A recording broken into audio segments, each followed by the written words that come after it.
हरे Krishna everyone. आज हम श्रीमद् भगवत गीता के 14वें अध्याय को समराइज करने जा रहे हैं, इसको रिवाइज करने जा रहे हैं। 14वें अध्याय में भगवान ने अर्जुन को बताया कि अर्जुन, मैं तुम्हें वो ज्ञान दूंगा जिस ज्ञान को जान लेने से बहुत सारे मुनियों ने सिद्धि प्राप्त की है। पास्ट में बहुत सारे ऐसे ऋषि मुनि हुए हैं जिनके पास भी ये ज्ञान आया, उनको क्या मिली है? सिद्धि मिली है।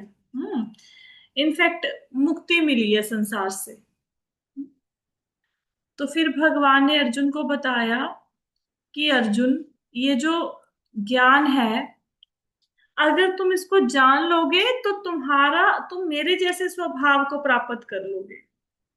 और अगर तुम इस ज्ञान को जान पाए तो जब प्रलय होगी तो तुम विचलित नहीं होगे और सृष्टि के सृजन के समय तुम उत्पन्न नहीं होगे।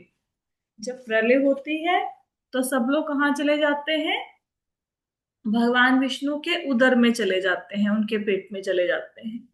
फिर जब सृष्टि का सृजन होता है कितने करोड़ों अरबों सालों के बाद, फिर सारे जीव भगवान विष्णु के पेट से बाहर आते हैं। लेकिन अर्जुन को बता रहे हैं कि अर्जुन, अगर तुम्हें ये ज्ञान हो गया तो तुम जन्म मृत्यु के चक्कर को पार कर जाओगे। ना सृष्टि के सृजन के समय जन्म लोगे, ना प्रलय के समय तुम्हारी मृत्यु होगी। फिर आगे भगवान ने बताया कि पहले तो ये बताया कि जो मनुष्य है, इसको ये शरीर कैसे मिलता है, इसका जन्म कैसे होता है। तो भगवान ने अर्जुन को बताया, यहाँ पे जो है ना, मम योनिर महद ब्रह्म, है ना। तो ये जो महत ब्रह्म है, इसका मतलब है प्रकृति। आइडली ब्रह्म जो आपने पढ़ा हुआ है, आपको बार बार क्लासों में बताया गया, तो ब्रह्म का मतलब है भगवान के शरीर से निकलने वाली किरणें। लेकिन आपको श्लोक किस कॉन्टेक्स्ट में बोला गया, उसके अकॉर्डिंग उस शब्द का तात्पर्य चेंज हो जाता है। यहाँ पे ब्रह्म का अर्थ है प्रकृति। तो भगवान कहते कि ये जो प्रकृति है, इससे सारे जीवों का जन्म होता है। अब शिशु का जन्म कैसे होता है? माँ गर्भ धारण करती है और बच्चे को जन्म देती है। इसी प्रकार भगवान ने प्रकृति को देखा, उसके ऊपर दृष्टिपात किया, तो प्रकृति गर्भस्थ हो गई और प्रकृति के गर्भ से हम सब जीवों का प्राकट्य हुआ। इस प्रकार हम धरती पर आए। और भगवान ने बताया कि ऐसा नहीं कि हम लोग ही इस धरती पर प्रकृति के थ्रू आए हैं। जितनी भी योनियां हैं, हाँ, जो हमें नजर आ रही हैं, ये जितनी भी 84 लाख योनियां हैं, इन सब का जन्म प्रकृति के द्वारा ही हुआ है। और प्रकृति के अंदर बीज किसने डाला? बीज डाला है भगवान ने। तो अब जब हम प्रकृति के संपर्क में आए तो प्रकृति के साथ ही हम उनके 3 गुणों से बंध गए। ये बताया भगवान ने 5वें श्लोक में। जिन लोगों ने भी ज्वाइन किया है, हम लोग 14 चैप्टर को आज समराइज करने जा रहे हैं। कल से हम 15वां अध्याय शुरू करेंगे। तो 5वें श्लोक में भगवान ने बताया कि जब हम प्रकृति से हमारा जन्म हुआ तो हम प्रकृति के संपर्क में आए। तो संसर्ग, ये देखा लिखा है ना, जब शाश्वत जीव प्रकृति के संसर्ग में आता है तो वह गुणों से बन जाता है। तो जैसे सपोज करो आपने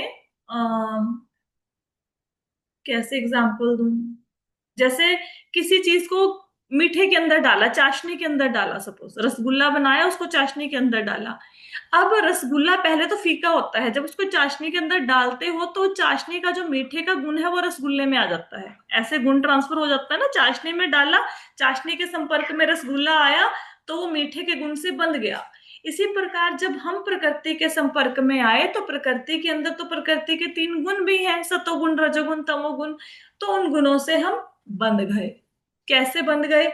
जैसे कैदी को जंजीरों से जकड़ा जाता है, इसी प्रकार प्रकृति के 3 गुणों ने हमें जकड़ लिया। यहाँ पे हमने तीन गुणों की बात भी की थी कि तीन गुण हर चीज में होते हैं। जैसे भोजन है, बासी भोजन, मांस मछली, ये तमोगुण में आता है। ज्यादा तला हुआ भोजन, खट्टा मीठा भोजन, ये रजोगुण में आता है। सतोगुण में ताजा पका हुआ शुद्ध शाकाहारी भोजन आता है। ऐसे ही स्थान में भी सेम प्रभाव है। कोई जुआ घर है, कोई मदिरालय है, वो सारे तमोगुण में आ गए। कोई शॉपिंग मॉल है, वो रजोगुण में आ गया। जो तीर्थ स्थान है, वो सतोगुण में आ गए। ये चीजें ऐसे ही जानवरों में भी होती हैं। ये चीजें, कुछ जानवर मरे हुए जानवर को खाते हैं, कुछ अपना शिकार करके खाते हैं, कुछ सिर्फ घास फूस खाते हैं। तो ऐसे उनमें भी तमो रजो सतोगुण होता है। तो हर व्यक्ति तीनों गुणों से बंधा हुआ है। इसको हमने एक और एग्जाम्पल से भी समझा था, रामायण की एग्जाम्पल से, कि जो कुंभकर्ण था वो तमोगुणी था, सोया रहता था। जो रावण था वो रजोगुणी था, वो चाहता था दूसरों की चीजों को हड़पना। और विभीषण सतोगुणी था। तो ऐसे भी हमने समझने की कोशिश की थी। तो क्योंकि हम प्रकृति के द्वारा हमारा जन्म हुआ, तो हम तीन गुणों के संपर्क में आ गए। तो भगवान ने बता दिया तीन गुणों के संपर्क में कैसे आए। अब ये तीन गुण तीनों ही बंधन का कारण है। इसको भगवान 6वें 7वें 8वें श्लोक में बताएंगे। ठीक है, कैसे ये तीन गुण हमें बांधते हैं। कहते जो सतोगुण है, वो सतोगुणी मनुष्य जो होता है, वो थोड़ा तमोगुणी और रजोगुणी मनुष्यों की अपेक्षा शुद्ध होता है। सतोगुण में व्यक्ति को ज्ञान का प्रकाश होता है, उसको सही गलत की समझ होती है। और सतोगुणी व्यक्ति पाप कर्मों से मुक्त होता है, सुखी होता है, ज्ञानी होता है।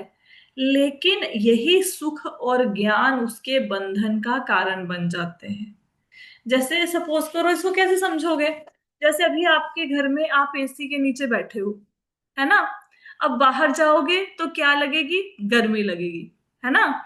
तो सपोज करो अ, अभी आपने माला भी करनी है, तो आपके पास दो ऑप्शन है। या तो आप बाहर में कमरे में पंखे के नीचे माला कर लो, ठीक है, यहाँ पे टीवी नहीं चल रहा। या फिर आप एसी के नीचे माला कर लो जहां पे टीवी चल रहा है। आप कहाँ पे माला करोगे बताओ, गर्मी में कहाँ पे करनी पसंद करोगे। टीवी में तो नहीं करेंगे वहां पे। यस। सबके सब टीवी यस, में। बिल्कुल। ये एसी का हाँ। सुख बड़ा बड़ा मन को भाता है। एसी का सुख कोई नहीं त्यागता, पता है। ये सुख है, ये सुख ना हमें बांध लेता है। तो जैसे सतोगुण में क्या होता है, सतोगुण में ये होता है कि एक्चुअली हम लोग ना, जगत के लोग ऐसे ही हैं, थोड़े थोड़े सुखों में बंध जाते हैं। तो सतोगुण में व्यक्ति को ये लगता है कि संसार बड़ा सुखी है, कोई कष्ट नहीं। वो खुद शांत होता है, इसलिए उसको संसार के कष्ट नहीं सताते हैं। तो वो चाहता है कि ठीक है, मैं यहाँ पे कंफर्टेबली अपने कंफर्ट जोन में बैठा हूं। तो वो सुख से ही बंध जाता है। ये उसको कई बार ऐसा लगता है कि मेरे को ज्यादा नॉलेज है, बाकियों को कम है। तो ये सुख और ज्ञान उसके बंधन का कारण बनते हैं। फिर उसके बाद क्या होता है, रजोगुण आया। रजोगुण में क्या होता है, व्यक्ति की बहुत ज्यादा इच्छाएं होती हैं। इच्छाएं भी नहीं कह सकते, उसकी क्या कहेंगे, वो आगे बढ़ने की एम्बिशंस जो है वो बहुत ज्यादा है। हमेशा आगे रहना, लोगों से आगे चलना, धन लोगों से ज्यादा होना चाहिए, बाकी लोगों से सुख सुविधाएं ज्यादा होनी चाहिए। तृष्णा बहुत होती है उसके अंदर, ठीक है। क्योंकि अब उसकी बहुत ज्यादा कामनाएं हैं, तो कामनाओं की पूर्ति के लिए काम करना पड़ेगा। रजोगुनी व्यक्ति बहुत अधिक मेहनत करते हैं, और इसी मेहनत से, इसी से काम कर्मों से वो बन जाते हैं। तो रजोगुण कैसे बांधता है, कर्मों के द्वारा मनुष्य को बांध लेता है। व्यक्ति काम करने में पागलों के जैसे लगा रहता है। और आपके भी आसपास आपने ऐसे लोग देखे होंगे, है ना। उनको सारे दिन काम की पड़ी रहती है, एक काम छोड़ा दूसरा पकड़ा, दूसरा छोड़ा तीसरा पकड़ा, तो ऐसे, है ना। मुझे तो खुद के अंदर बड़ा रजोगुण लगता है कई बार, कि सारा दिन एक लगा रहता है, कुछ ना कुछ करना है करना है करना है, सारा दिन फ्री नहीं बैठ सकते। ये कर्मों से बांध लेता है। फिर जो तमोगुण होता है, तमोगुण में क्या होता है, व्यक्ति अज्ञानी होता है, आलसी, नींद बहुत आती है, सही गलत की पहचान ही नहीं होती। मैंने आपको एग्जाम्पल देकर समझाया था कि शराब की बोतल के ऊपर लिखा हुआ है कि इसको पीने से आपका सेहत खराब हो सकता है, और सिगरेट के ऊपर भी लिखा होता है कि इसको पीने से, तंबाकू खाने से कैंसर हो सकता है। जो पढ़ रहा है वो पढ़ने के बाद भी उसको पी रहा है। तो तमोगुणी व्यक्ति को सही गलत की नॉलेज नहीं होती। तो तमोगुण व्यक्ति को कैसे बांधता है? तमोगुण बांधता है अज्ञान के द्वारा, बांध लेता है, पागलपन के द्वारा व्यक्ति को बांध लेता है, और व्यक्ति उससे बाहर ही नहीं आना चाहता। अगर कोई व्यक्ति ड्रिंक करता है, आप उसको मतलब 36 एडवाइसें दो कि इसके ये नुकसान है, ऐसे तुम्हारी जिंदगी बर्बाद हो सकती है, वो नहीं छोड़ेगा उस चीज को। हम्म। तो सतोगुण ने बांधा सुख से और ज्ञान से, रजोगुण ने काम से, कार्यों से, कर्मों से, और तमोगुण ने बांध लिया अज्ञान से। तो तीनों गुणों व्यक्ति को बांध के रखते हैं। यही इसमें कंक्लूजन दे दिया भगवान ने कि सतोगुण मनुष्य को सुख में बांध लेता है, रजोगुण व्यक्ति को सकाम कर्म, सकाम कर्म मतलब कर्म करना, बदले में फल की इच्छा करना, इससे बांध लेता है।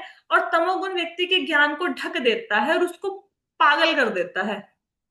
हाँ, अगर इसी यही किसी व्यक्ति को, समझदार को बोलोगे ना कि ये जो तुम, मतलब मेरे एक नोन में कोई थे, बहुत अच्छी फैमिली से बिलोंग करते थे, बहुत वेल टू डू फैमिली, इतने बड़े बिजनेस, उनके करोड़ों के बिजनेस, उनको तंबाकू खाने की आदत थी। अभी पिछले साल उनकी डेथ हो गई। ऐसा नहीं कि उनको पता नहीं था कि मतलब तंबाकू खाने से कैंसर हो गया, डेथ हो गई।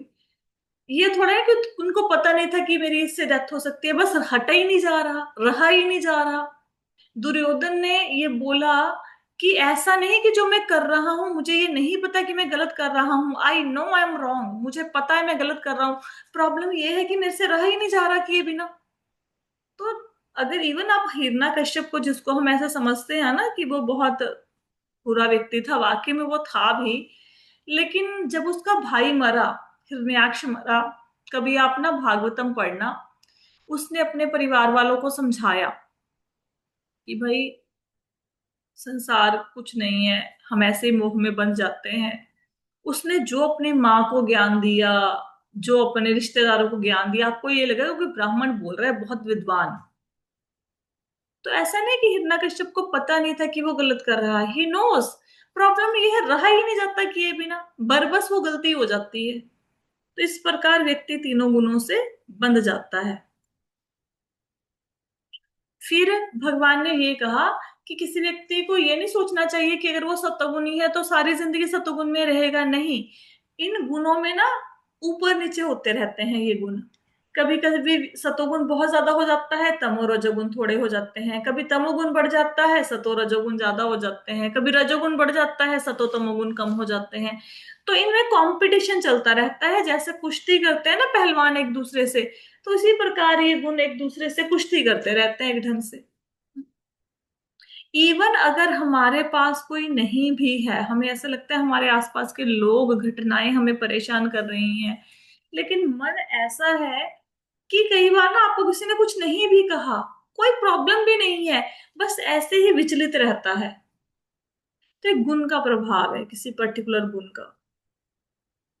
फिर आगे भगवान ने क्या बताया कि कैसे पता लगेगा कि व्यक्ति सतोगुणी हो गया है। तो सतोगुणी व्यक्ति के सारे द्वार प्रकाशित हो जाते हैं। हमारे 9 द्वार हैं बॉडी के, 2 आंखें, 2 कान, 2 नोस्टल्स, मुंह और जननेंद्रियां, मलमूत्र के पासिंग स्थान, ये सारे हो गए हमारे 9 द्वार। ये सारे द्वार प्रकाशित हो जाते हैं जब सतोगुण होता है। कहने का मतलब है आंख वही काम करती है जो उसको करना चाहिए, कान वही सुनते हैं जो उनको सुनना चाहिए, सही गलत की पहचान होनी शुरू हो जाती है, व्यक्ति गलत डिसीजन नहीं लेता। तो ये सतोगुण का प्रभाव है। अगर किसी ने देखना है सतोगुणी व्यक्ति कैसा है, तो ऐसे उसके लक्षण होंगे। फिर कहते हैं कि जब रजोगुणी व्यक्ति, कैसे पता लगता है कि ये व्यक्ति रजोगुणी है, उसके लक्षण क्या क्या हैं? तो रजोगुणी व्यक्ति बहुत ज्यादा अटैच होता है। हम्म, बहुत ज्यादा मेहनत करने की आदत होती है उसे, बहुत कठिन परिश्रम करने की, उसकी इच्छाओं पर उसका कोई कंट्रोल नहीं होता। Unlimited desire, uncontrolled desire. अगर किसी में ऐसे गुण दिखाई दे तो वो व्यक्ति रजोगुणी है। तो रजोगुण क्या लेके आता है? अटैचमेंट, हार्ड वर्क, ठीक है, अनकंट्रोल्ड डिजायर्स, लालसाएं, ये लेके आता है। तमोगुण बहुत ज्यादा हो जाता है तो क्या लेके आता है तमोगुण? अंधेरा। किसका अंधेरा? ज्ञान का। जड़ता आ जाती है, प्रमत्ता आ जाती है। जड़ता प्रमत्ता का मतलब ये है कि भाई व्यक्ति काम कर सकता है, काम करना आता है, लेकिन करने नहीं चाहता, निठल्ला बन जाता है। हाथ पैर सब कुछ है, काम भी करना आता है, लेकिन करेगा नहीं। आपने बहुत सारे ऐसे यूथ को, लोगों को भी देखा होगा। सब कुछ करना भी आता है, लेकिन उनको बोलो काम कर लो, वो काम करेंगे ही नहीं।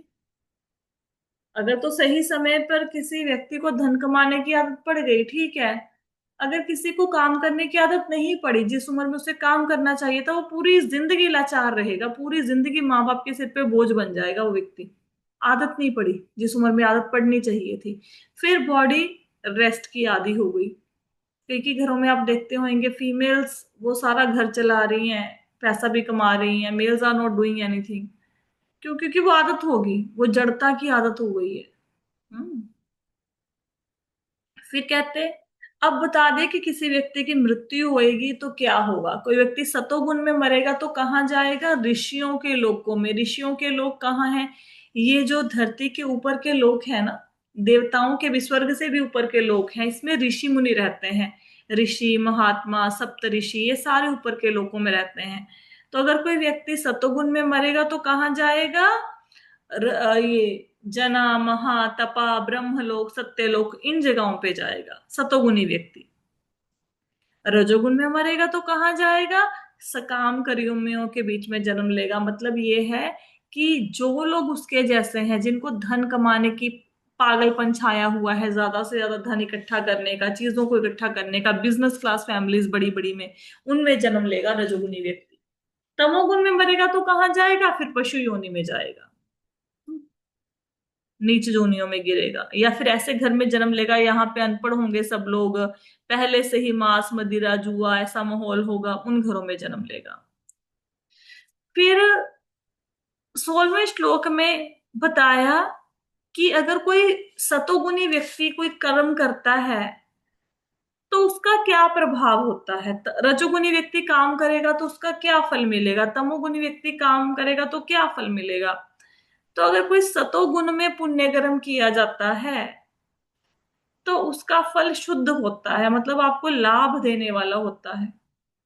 रजोगुण में अगर कोई काम करोगे तो उसका फल दुखदाई होता है, वो आपको ज्यादा से ज्यादा संसार से बांधता रहेगा। जिन लोगों के मन में बहुत ज्यादा धन कमाने की इच्छा है, वो नए नए धन कमाने के तरीके खोजते रहते हैं। धन तो आ जाता है, लेकिन भक्ति से दूर हो जाते हैं। तो रजोगुण का फल लगता अच्छा है, पैसा आ रहा है, सबको अच्छा लगता है, लेकिन बाद में कैसा लगेगा जीवन के अंत में, जब पता लगेगा कि जीवन तो भगवान की प्राप्ति के लिए मिला था और मैंने चंद रुपयों के लिए जीवन बर्बाद कर दिया। तो रजोगुण का फल लगता अच्छा है, लेकिन होता दुखदाई है। और तमोगुण में तो बंदा निरी मूर्खता में काम करता है, पता ही नहीं क्या गलत है क्या सही है। तो तमोगुण का तमोगुण में जो काम करेगा वो तो नीरे उसको बिल्कुल पशुओं की योनि तक ले जाएंगे। अब जो सड़कों पे देख रहे हो कुत्ते, बिल्ली, जानवर, आपको क्या लगता है ये कुत्ता शुरू से कुत्ता ही था? ये सैकड़ों अरबों सालों से कुत्ता ही था? ये कुत्ता थोड़े ना था, ये भी कभी इंसान था। इसने भगवान की भक्ति नहीं करी तो जाके आज लाते खाता फिरता है सबकी। ठीक है, ये मूर्खता का फल है तमोगुणी लोगों की। अब कहते, जब सतोगुण होगा तो सेम बात है, क्योंकि सतोगुण में ज्ञान और सुख होता है, तो अगर सतोगुण बढ़ गया तो ज्ञान उत्पन्न होगा, रजोगुण बढ़ गया तो लालच उत्पन्न हो जाएगा, और तमोगुण बढ़ गया तो अज्ञान, मोह, आलस ये बढ़ जाएगा। ठीक है। तो अगर किसी के अंदर जैसे होता है ना, हमने बहुत ज्यादा खा लिया तो पेट में एसिडिटी होगी, ऐसे होता है ना। जिस प्रकार अधिक खाने का पेट के ऊपर प्रभाव है, उसी प्रकार ये गुण जो है, वो जो गुण बढ़ेगा व्यक्ति वैसा बिहेव करना शुरू कर देगा, उसे उसके आसपास का सारा इन्वायरमेंट वैसे हो जाएगा। ठीक है। अब तमोगुणी व्यक्ति है, अभी तमोगुणी हो गया, तमोगुण में क्या करना शुरू किया उसने? अल्कोहल लेनी शुरू कर दी। फिर उसका प्रभाव क्या होएगा? बीवी बच्चों की पिटाई करेगा, मार भी सकता है किसी को, क्योंकि पता ही ना सही गलत क्या है। अभी आजकल आप टीवी पे न्यूज सुनते हो, है ना, किसी ने, पति ने पत्नी का कत्ल कर दिया, पत्नी ने पति को मार दिया। ये सारे कौन व्यक्ति हैं? ये तमोगुणी व्यक्ति हैं। इनको पता ही नहीं कि कर क्या रहे हैं। ऐसा थोड़ा ना कि अगर कोई व्यक्ति किसी को मार रहा है, क्या उसको नहीं पता कि मुझे पुलिस पकड़ के ले जाएगी? ही नोस, उसको पता है, लेकिन तमोगुण का प्रभाव इतना ज्यादा है कि व्यक्ति को पता ही नहीं चलता कि क्या सही है क्या गलत है, वो कर देता है। फिर जो उसका प्रभाव खत्म हो जाता है, फिर उसको समझ आती है कि मैंने तो गलती कर दी यार ये। पर वो तमोगुण अपना काम कर जाता है उतनी देर में। ये फिर क्या कहते हैं, सेम श्लोक का एक ढंग से रिपीट ही हो रहा है कि सतोगुणी व्यक्ति ऊपर के लोकों में जाते हैं, रजोगुणी व्यक्ति धरती पर ही रहेंगे, बार बार धरती पर जन्म लेके आएंगे, बार बार वही पैसा कमाने के चक्कर में लगे रहेंगे। और जो तमोगुणी व्यक्ति हैं वो नर्क में जाएंगे। सतोगुणी ऊपर के लोकों में, रजोगुणी पृथ्वी पर बार बार जन्म लेंगे, और तमोगुणी व्यक्ति नर्क में चले जाएंगे, ये बता दिया भगवान ने। ठीक है। तो कहते हैं कि अगर कोई व्यक्ति ये जान ले कि मैं जो कर रहा हूं मैं वास्तविक करता नहीं हूं, ये तो प्रकृति के तीन गुण मुझसे काम करवा रहे हैं, मैं तो कठपुतली की भांति नाच रहा हूं, नचाने वाला तो कोई और है, प्रकृति के तीन गुण मुझे नचाए जा रहे हैं। अगर कोई ऐसा जान ले तो फिर वो तीनों गुणों से परे होकर, जैसे भगवान गुणातीत है ना, शुद्ध सत्व में है, उसी स्वभाव को व्यक्ति प्राप्त कर लेगा, वो भी शुद्ध सत्व में स्थापित हो जाएगा, तीनों गुणों को पार कर लेगा अगर कोई व्यक्ति समझ जाए। अगर आपको गुस्सा आ रहा है तो आपको पता होना चाहिए कि तमोगुण के कारण गुस्सा आ रहा है, आप गुस्सा नहीं कर रहे हो। क्योंकि देखो, अगर मैं कहूं मुझे गुस्सा आता है, तो मुझे मतलब किसे, मैं कौन हूं? क्या मैं मन हूं? क्या मैं बुद्धि हूं? क्या मैं अहंकार हूं? क्या मैं पंच तत्व से बना हुआ ये शरीर हूं? नहीं, मैं तो आत्मा हूं। तो आत्मा का स्वभाव कैसा है? आत्मा तो शांत है। तो फिर गुस्सा किसको आ रहा है? गुस्सा तो मेरा एक लक्षण प्रकट हो रहा है, किसके कारण प्रकट हो रहा है? क्योंकि तमोगुण ज्यादा हो गया। ठीक है। तो अगर व्यक्ति ऐसा समझना शुरू कर दे, वो तीनों गुणों से पार करके भगवान के स्वभाव को प्राप्त कर लेता है। अब अर्जुन ने एक प्रश्न किया। क्या प्रश्न किया? कि भगवान, मुझे कैसे पता लगेगा किसी व्यक्ति को देखकर कि ते तीनों गुणों से परे है? उसके सिम्टम्स क्या होंगे, उसके लक्षण क्या होंगे, मैं कैसे पहचानूंगा कि ये व्यक्ति तो सतो रजो तमो गुण को पार कर गया? वो कैसे बिहेव करेगा?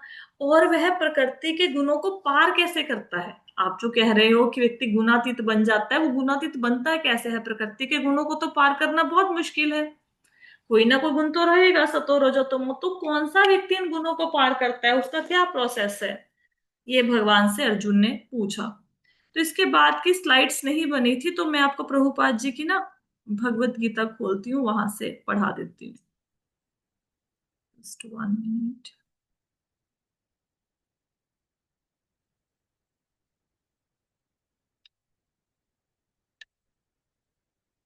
यहाँ पे 22 से लेके 25 तक के श्लोकों में भगवान ने लक्षण बताए हैं कि जो व्यक्ति तीनों गुणों को से पार है, उसके क्या क्या लक्षण हैं और वो कैसे बिहेव करता है, ये भगवान बताते हैं।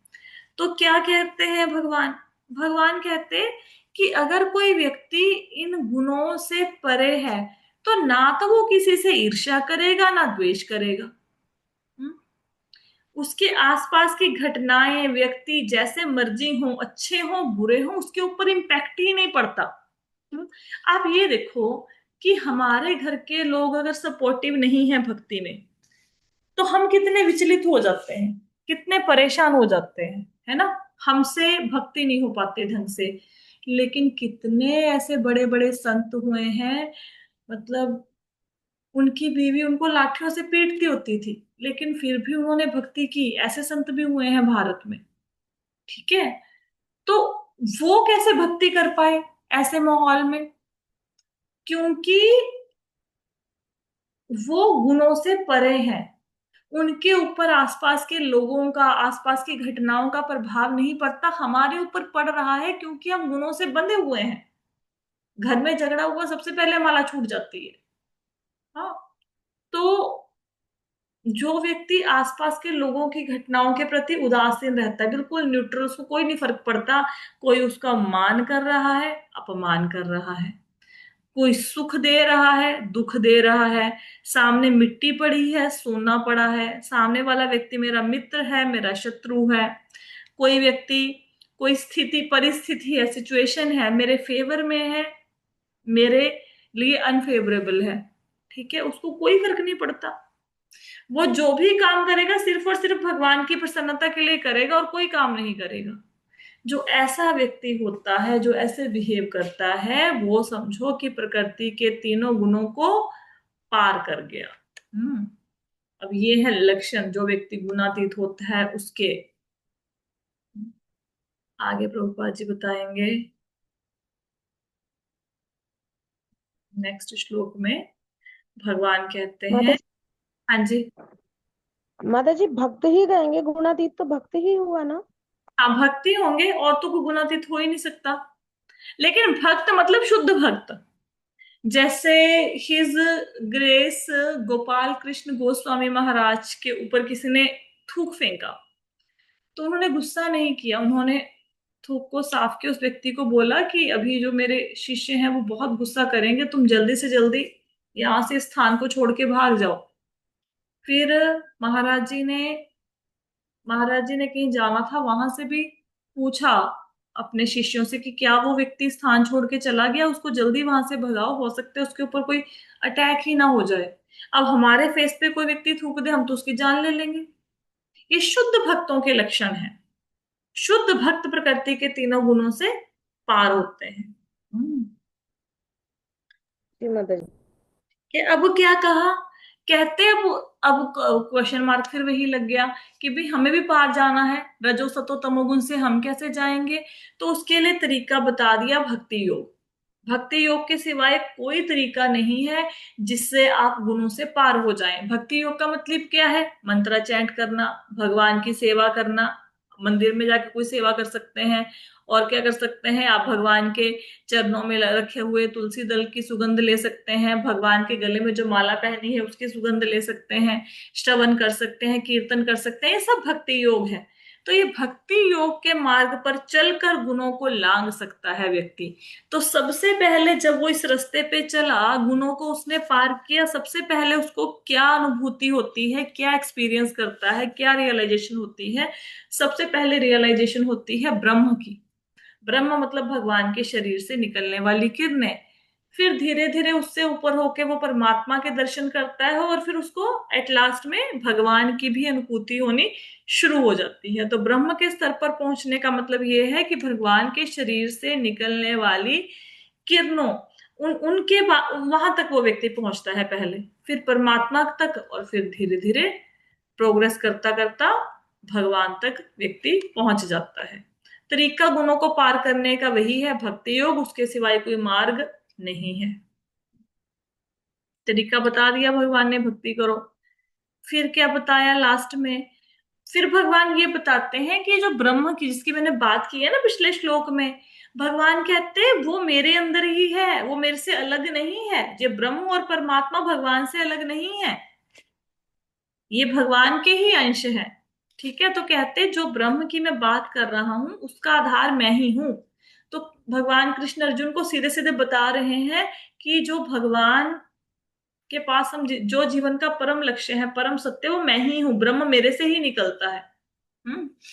और वहां पर पहुंचकर क्या है, वहां पे शाश्वत सुख मिलता है उस अवस्था में पहुंचकर।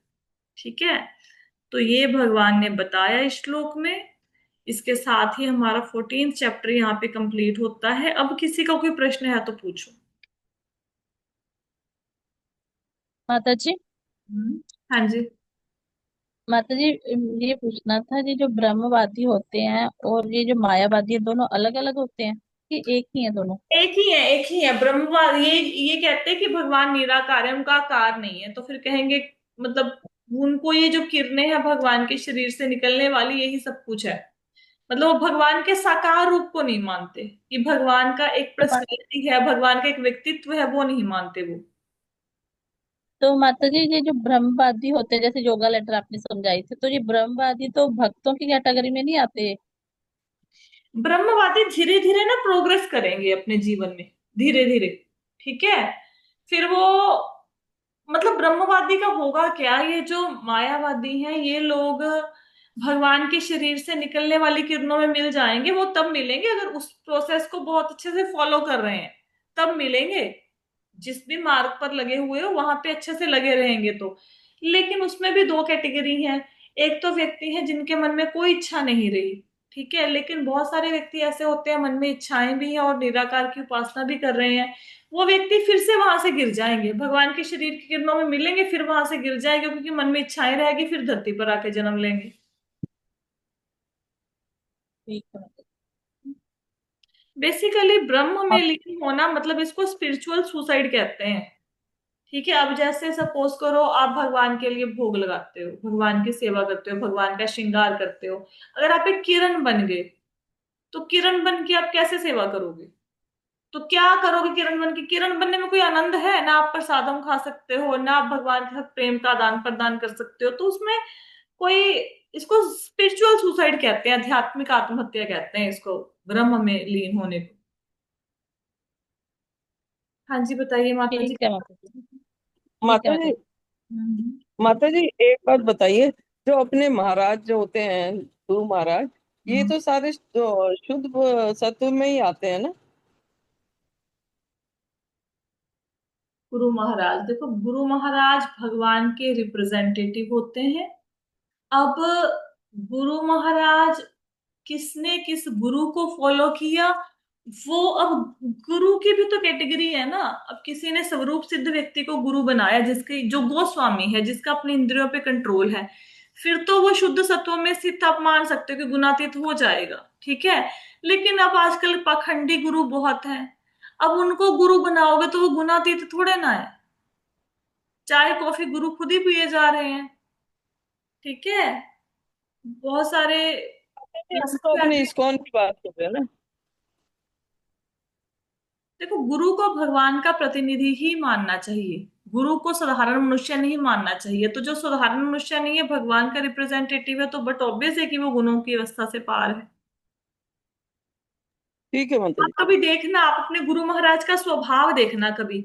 आपको जिस सिचुएशन पे बहुत ज्यादा गुस्सा आएगा, आपके गुरु सिचुएशन को बहुत इजीली सहन कर लेंगे, क्योंकि वो एजिटेट नहीं होते ऐसे सिचुएशन से। हम्म, ठीक है। और क्वेश्चन कोई? माता जी, हाँ जी। माता जी एक कल आपने जो पढ़ाया था, वैसे तो भागवतम का क्वेश्चन है ये, हाँ जी। हाँ कि जी। जैसे आपने बोला था कि भगवान शिव के भक्त तमोगुण में आते हैं। माता जी इस बात का मतलब समझ नहीं आया कुछ। भगवान शिव के ऊपर बहुत बड़ा भार है। भगवान शिव ने सारे तमोगुणी लोगों का भार अपने सिर पे लिया हुआ है, उनका उद्धार करने का। ठीक है, जो भूत प्रेत हैं, ठीक है, उनके उद्धार करने की जिम्मेवारी भगवान शिव के ऊपर है। जो लोग तमोगुण में अधिक हैं, ठीक है, उनका उद्धार करने का बीड़ा भगवान शिव ने अपने सिर के ऊपर लिया हुआ है। भगवान ने जी हर व्यक्ति के उद्धार की व्यवस्था की है। अगर कोई व्यक्ति काली की भी पूजा कर रहा है, तो at least he is doing something. एक तो व्यक्ति कुछ भी नहीं कर रहा, कम से कम वो काली की पूजा कर रहा है ना। तो करते करते करते करते क्या होगा कि माँ की कृपा से वो धीरे धीरे एक जन्म में, दो जन्म में, तीसरे जन्म में, किसी ना किसी जन्म में आगे प्रोग्रेस करता करता करता रजोगुण तक, फिर सतोगुण तक बढ़ जाएगा, और अंत में भगवान कृष्ण की भक्ति तक पहुंच ही जाएगा। ठीक है, लेकिन उसको समय बहुत लग जाएगा। तो भगवान जी शिव के ऊपर तमोगुणी लोगों को, आ, तमोगुणी लोगों का बेड़ा पार करने की रिस्पॉन्सिबिलिटी भगवान शिव ने अपने ऊपर ली हुई है। और प्रश्न कोई? पाखंडी मने नकली, नकली ना हाँ मैम? हाँ हाँ जी, हाँ जी, हाँ जी, नकली। और कोई प्रश्न?